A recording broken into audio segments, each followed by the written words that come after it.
I was actually quite worried about coming to Dorothy House at first because you expect it to be a clinical environment and it's not at all.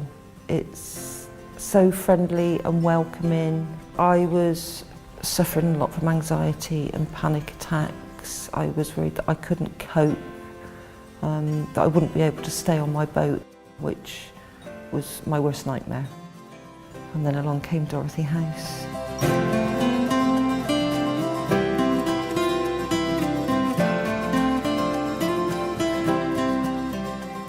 Dorothy House have said they will support me to stay in my home, and I can die in my home, and they will provide me with nursing care if I need it. The bit I love about the outreach centres is that people can drop in. People can come in for advice and support. Anybody who's affected by a life-limiting illness can come in and ask and chat to one of the teams. We've got volunteers in the centres who are trained and skilled in having a conversation, finding out what the needs are, and if somebody's got some general requirements, dealing with those. But then we have our coordinators and our team assistants who can take it that bit further. Because we have no children and we don't have any close family, either my husband or I felt that there possibly wasn't much support for him. But Dorothy House say, no, we're here for both of you. And they put him in touch with a social worker.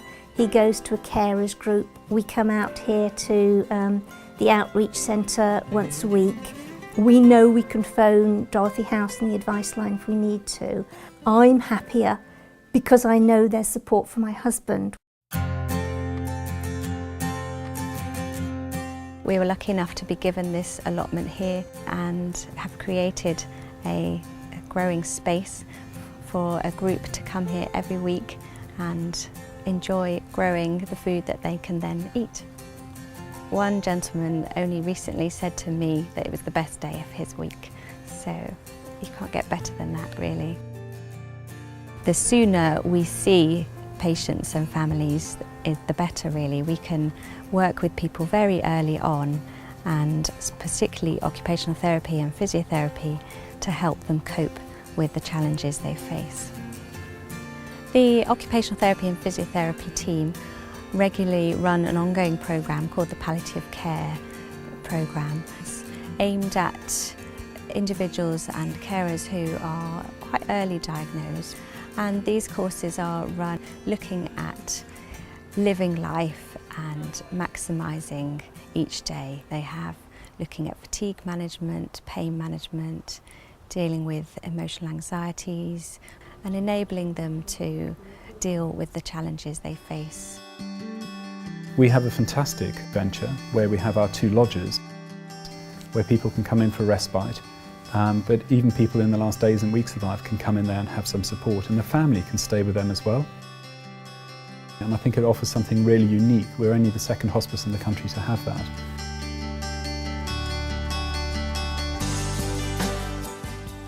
Gary's got a disease called MSA, multiple system atrophy, which is akin to motor neuron disease. I care for Gary on my own. And I think Debbie, the nurse, could see that we were beginning to irritate each other, so she suggested it. And I was then able to actually go and visit a friend, knowing without a shadow of a doubt that Gary was well looked after and cared for. They're here, you know, and it's like somebody's taken a little bit of the responsibility, and you don't have to be on duty all the time. You can actually sit and just relax. And that's what this place is all about, letting you relax and feel safe. I